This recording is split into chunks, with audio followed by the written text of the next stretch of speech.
اللہ تعالیٰ عز و جل نے رزق کے 16 دروازے مقرر کیے ہیں اور اس کی چابیاں بھی بنائی ہیں۔ جس نے یہ چابیاں حاصل کر لی وہ کبھی تنگ دست نہیں رہے گا۔ رزق کے 16 دروازے یہ ہیں۔ پہلا دروازہ نماز ہے، دوسرا دروازہ استغفار ہے، تیسرا دروازہ صدقہ ہے، چوتھا دروازہ تقوی اختیار کرنا ہے، پانچواں دروازہ کثرت نفلی عبادت ہے، چھٹا دروازہ حج و عمرہ کی ادائیگی ہے، ساتواں دروازہ رشتہ داروں سے اچھے سلوک سے پیش آنا ہے، آٹھواں دروازہ کمزور کے ساتھ صلہ رحمی کرنا ہے، نوواں دروازہ اللہ پاک پر توکل کرنا ہے، 10واں دروازہ شکر ادا کرنا ہے۔ شکر ادا کرنے سے رزق میں فراوانی ہوتی ہے۔ 11واں دروازہ گھر میں مسکرا کر داخل ہونا ہے۔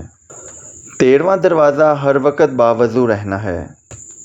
14واں دروازہ چاشت کی نماز ادا کرنا ہے۔ 15واں دروازہ سورۃ واقعہ کی روزانہ تلاوت کرنا ہے اور 16واں دروازہ اللہ تعالیٰ عز و جل سے دعا مانگنا ہے۔